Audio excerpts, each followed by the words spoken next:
गुरुजी के पास दो शिष्य आए और बोले, गुरुजी मुझको ज्ञान दे दीजिए। गुरुजी ने कहा, ठीक है, मैं ज्ञान तो दूंगा, लेकिन मेरी एक शर्त है।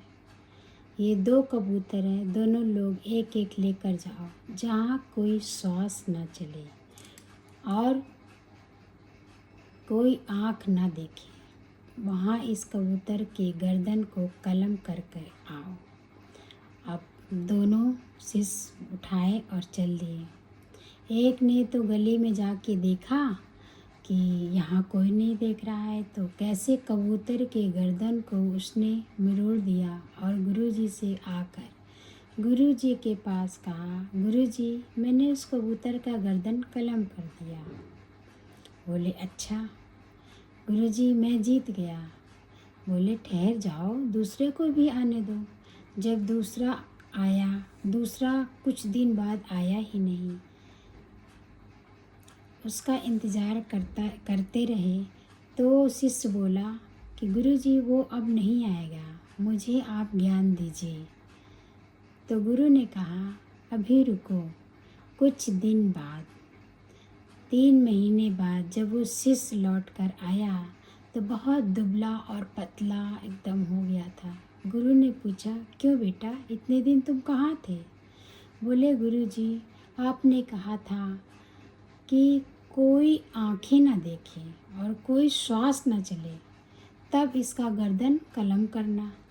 अब क्या करें, मैं जहाँ भी जाता मेरी श्वासें और इसकी श्वासें चल ही रही थी, मेरी आँखें और इसकी आँखें देख ही रही थी, इसलिए मैं इसका गर्दन कलम नहीं कर पाया।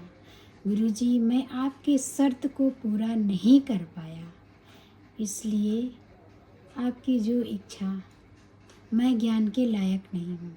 तब गुरुजी बहुत प्रसन्नचित्त हुए और बोले, बेटा तुम ही तो ज्ञान के लायक हो। जो आँखें, कबूतर की आँखों को देखकर तुमने कहा आँख दिख रहा है, श्वास चल रही है, मैं कैसे इसके गर्दन को कलम करूं? तुम ही तो ज्ञान के पात्र हो, तुम्ही को तो ज्ञान देना है मुझे। जो सारे जीवों में अपना आप देखे और उससे प्रेम करे, वही तो असल में असली शिष्य होता है, असली ज्ञानी होता है। तो कैसे गुरु ने उसको अपने अंग से लगाया और अपने ज्ञान को दिया और पहले शिष्य को भगा दिया।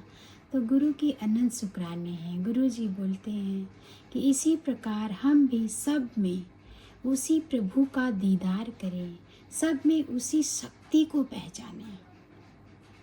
कहे, ना ही कोई ऊंचा जग में, ना ही कोई नीचा, एक प्रभु ने सबको प्रेम से है सींचा।